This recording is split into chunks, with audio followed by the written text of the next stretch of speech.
Ladies and gentlemen, Assalamu alaikum. This is your host, Dr. Sajid Amin, Deputy Executive Director, Sustainable Development Policy Institute. Welcome to SDPI's Sustainability Investment Expo, where we're having conversation with the thought leaders in the industry, in the academia, in the educations.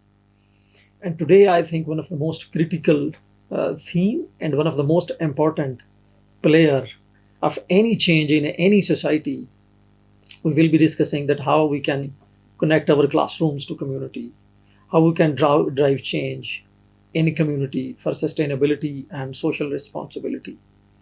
Schools remains the key drivers in any nation, not only to drive change, to bring the ideas for the change actually.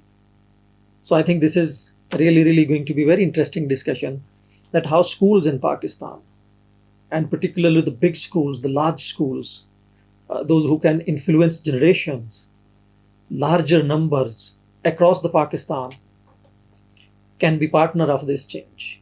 How they can connect their classrooms, their teachings, their education systems for the greater benefit of the society, of the community, and global community at a more higher level. To discuss this and more, I'm joined by, I think, one of the most relevant, one of the most brilliant, and the contributing school systems, the Beacon House system, school systems of Pakistan, the largest chain almost, many years serving Pakistan through their education quality standards across the Pakistan. And I think this will be a big change. And this is what they're driving for, they're striving for, that how they can bring their contributions from classroom to community. And for any change, we need an agent of change, a thought leader who thinks how to bring change, why that change, and how to benefit society. And I'm joined by none other than Chief Executive Officer of Beacon House School System, Kasam Kasuri Saab. He has been throughout since 2005, always bringing changes, bringing new ideas, has been young global leader announced from the World Economic Forum, has been sort of bringing digital innovations in the school systems, the education systems. Sir, thank you so much for joining us.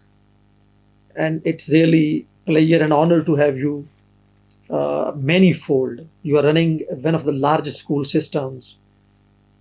You are really bringing that ideas on change within your school system. And now I think we would like to listen you how we can bring those ideas from the boundaries of school to the community. And how you think, first I would like you, what is Beacon House doing on these fronts for a more environmentally and socially responsible school system? What are some of the initiatives that you are thinking to take? So over to you, please. Ji, Assalamu alaikum. First of all, thank you for having me and for the kind introduction. Um, Beacon House will be celebrating 50 years, inshallah, in 2025. And over the last many years, there's a lot that we have done in the domains of environmental sustainability as well as social and economic sustainability. And in fact, as we approach our 50th year, most of the objectives that we have for the next few years are related to these areas. I can give you, I mean, there's so much. So I can give you like a couple of key examples. Over the last few years, we have integrated environmental awareness about climate change, awareness about reduction of pollution, reduction of waste into our curriculum at our schools. Because as you've correctly pointed out, this kind of awareness has to begin at the school level. So we had, it's been a number of years since we integrated these key issues into both our social studies and English and general knowledge and other curricula across the system. Um, Other than just the academic side, we also strongly encourage students to participate in various initiatives, both on the environmental side and in terms of uh, social and economic sustainability. On the environmental side, for example, we frequently have tree plantation drives. And in fact, for our 50th anniversary, what we have agreed jointly is that every member of the Beacon House community, which is very large, by the way, it's not one of the largest, it is by It's the far the largest. largest. Yeah. Largest. That every member of the Beacon House community is going to plant 5 trees. So when we say Right. every member, between Beacon House has over um, 360,000 students in its various networks, which include Beacon House, the educators, UCS, Newlands, TNS, etc. So 360,000 means about 1.8 million trees, and that's only the students. That does not include the teachers, the faculty, the administration, even the parent community. So this is one of the key things that we are doing. We have also taken a policy decision which is going to take a couple of years, but we have decided that we are going to eliminate the use of single-use plastics, as well as EPS, also known as thermopole. Yeah. So we're going to eliminate those across the system. It's going to take a couple of years because we're going to have to get a lot of people on board. For example, we have school cafeterias and canteens which are run by independent contractors. So all of those people need to come on board. Our students over the last few years actively participate in drives to clean up their communities. In the northern areas, it would mean that they would go to places in the mountains, Nathia Gali, Murray. In Karachi, they would go to the beach. In Lahore, they will go to urban areas. So there's that too. We also organize a conference every year called SOT, which originally stood for School of Tomorrow. It still stands for School of Tomorrow, but basically we look at future issues in that. We look Right. at issues which are impacting the future of humanity, and climate change and the environment obviously are, I mean, they're existential issues. People, kind of like to talk about them, but I don't know how many people seriously think of the impact that they will have on future generations. So we discuss these. Climate change is one of the key issues that we talk about at the SOT conference. Um, in terms of economic sustainability, we've been doing many things over the years. I don't want to, it'll sound a bit silly if I start listing all of them, but I No can tell worries. you a couple of the recent initiatives that we have undertaken.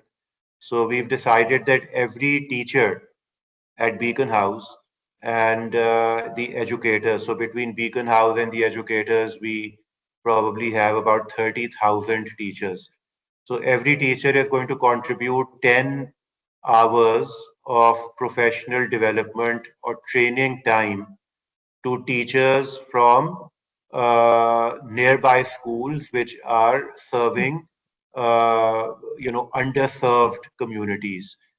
And we feel that this is going to have a significant impact. There's a lot that we've been doing in this regard over the years, but now we've kind of formally um, at a organization wide level, and we're going to get a third party to audit it, so that it's not just a case that okay, theek hai, we are saying that we've done so much teacher training or professional development. So that's something which we hope is going to have an impact. Also, for the last many years, we have been organizing something called Global Dignity Day at our schools. So we are part of this global dignity organization.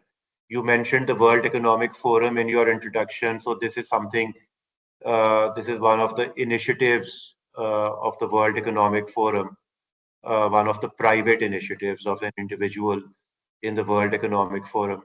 And so our schools observe Global Dignity Day in October every year. And throughout the year, we try to get them to imbibe these principles where we get them to basically engage with those who are less privileged, whether Okay. it means the support staff that works within the school or it means people outside of the immediate school community. So they engage with them in different ways. Um, we also encourage our students to engage with children from underprivileged schools. We have, and even children at government hospitals. So we have an understanding with or it's an agreement with the Children's Hospital in Lahore, which I think is the largest public hospital for children in the country. And so our students go there, our ONA level students go there regularly and they take part in different activities. They work with children who are admitted at the hospital.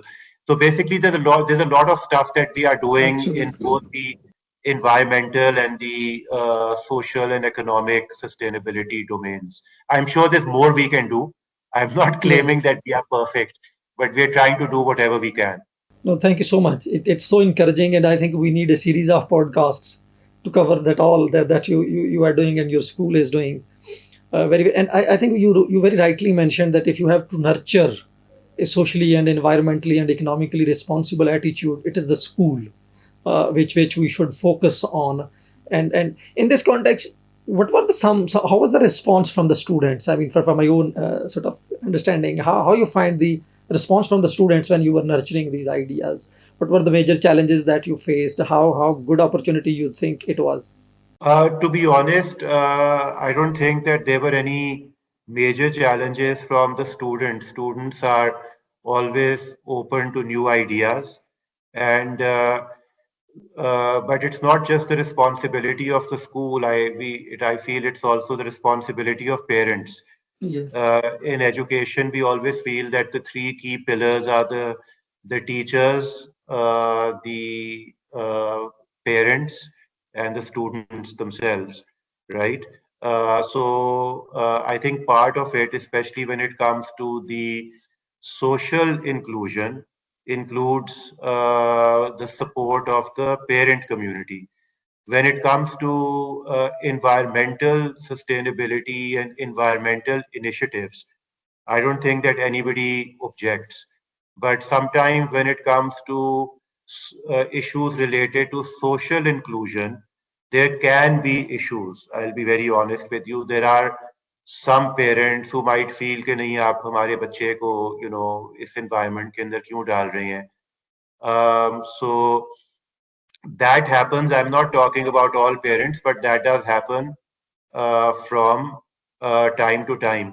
मैं आपको एक specific example दे सकता हूँ कि हमने कुछ साल पहले ये जो स्कूल ऑफ टुमारो कॉन्फ्रेंस के बारे में बात कर रहा हूँ इसके अंदर we did a couple of panels on transgenders and the inclusion of transgenders in society as a whole, which even the government has now recognized because on the ID card you have the option of selecting male, female, and other.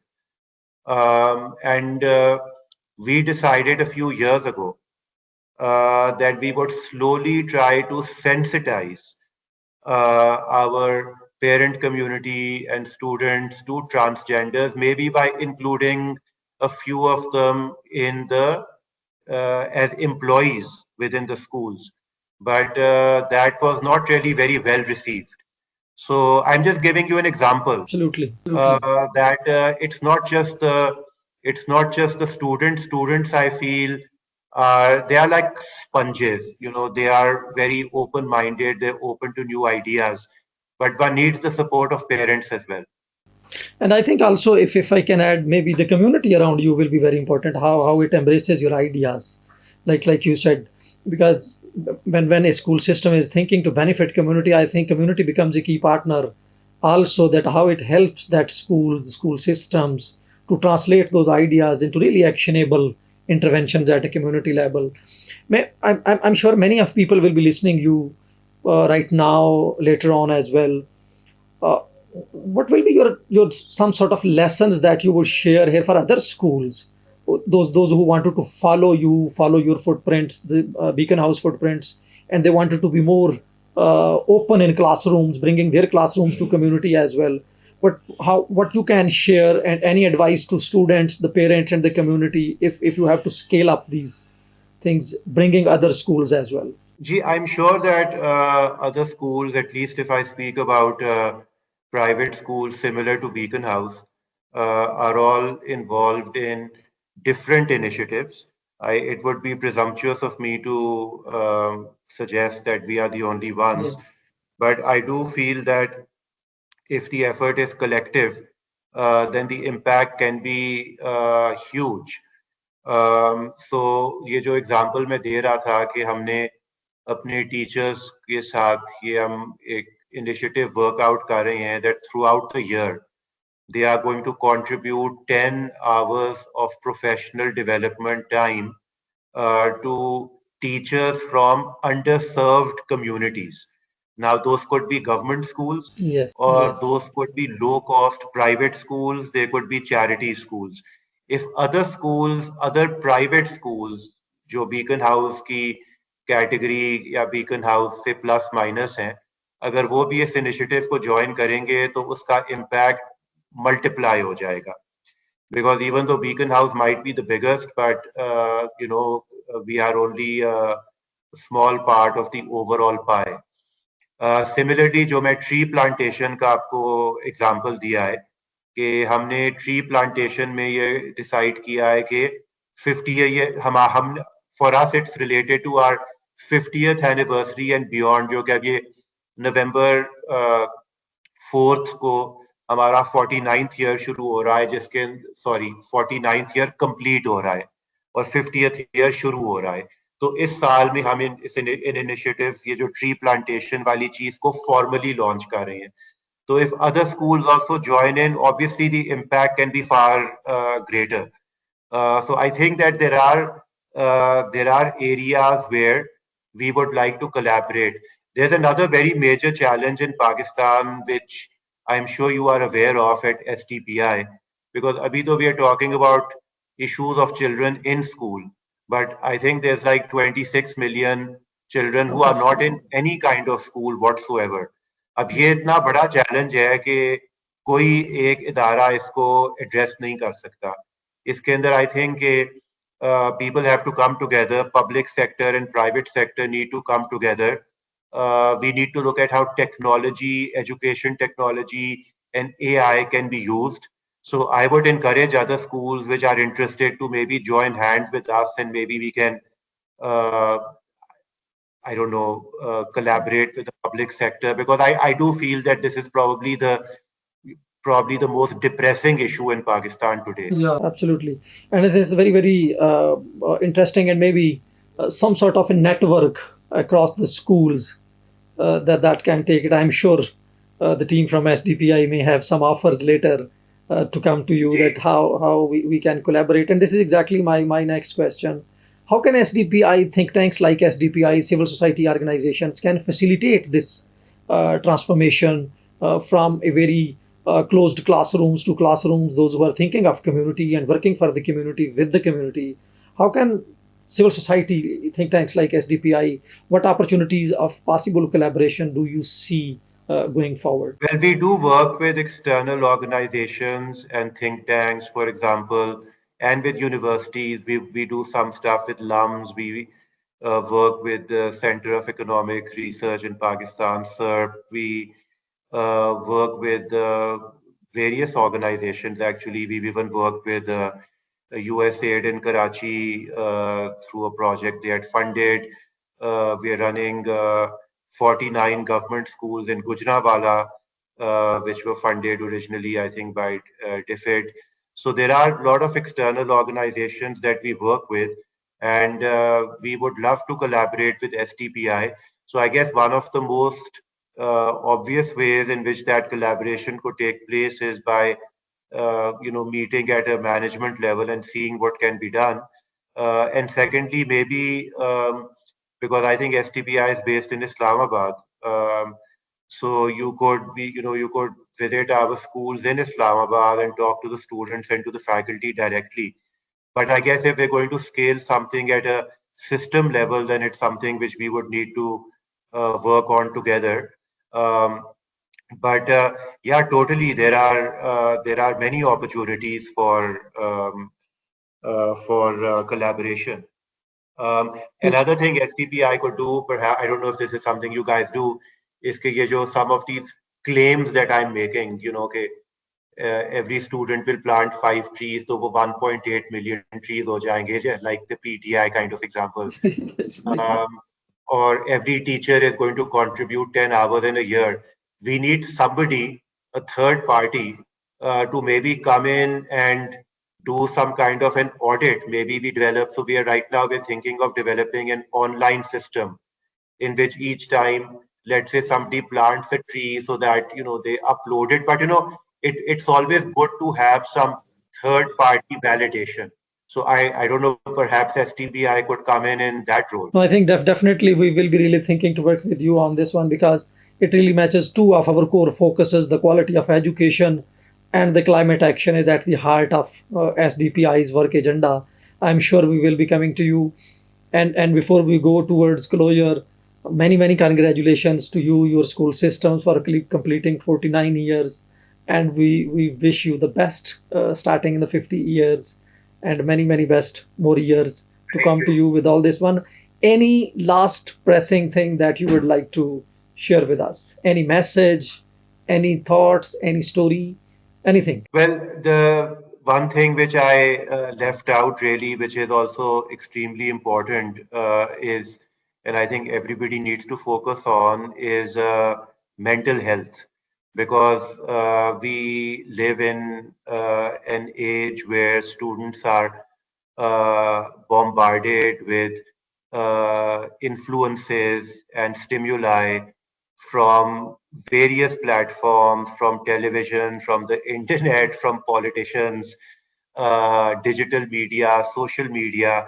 And so I feel that, uh, if we look at it in the context of social sustainability, I feel that it's extremely important and should not be neglected. So this is another major area of focus for us at Beacon House. Um, and I think that a lot can be done in this domain as well. But I know we don't have much time, Yeah. so we can definitely speak about it, at a later stage. No, I think I totally agree. We need to continue this discussion multiple times because it's much more that you are doing. It's very important agenda, more than actually it's really critical agenda. Be it environmental responsibility, be it social responsibility, be it economic responsibility, and particularly the last two points that you mentioned: out of school children and the mental health. And I think the think tanks like SDPI needs to very closely work with organizations like Beacon House School Systems to really catalyze that agency of change. I'm once again thankful to you on behalf of SDPI, and we look forward to continue this discussion. Thank you. Thank you. Thank you, and thank you for giving me this opportunity. Bahut shukriya.